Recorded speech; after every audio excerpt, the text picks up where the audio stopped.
ধাপার রাসায়নিক গুদামে বিধ্বংসী আগুন। মঙ্গলবার সকালে ফের আগুন।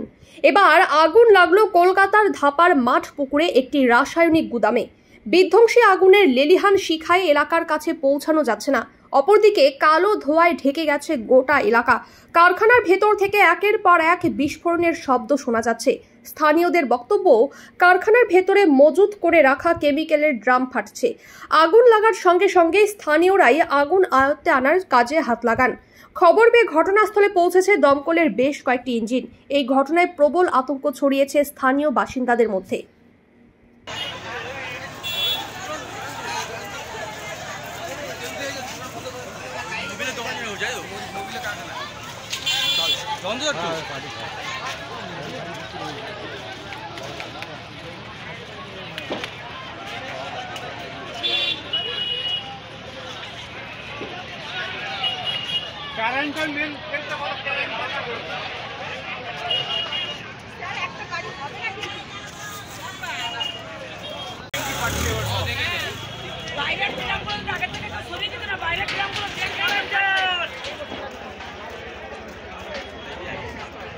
ফাটছে দেখ আপনার এটা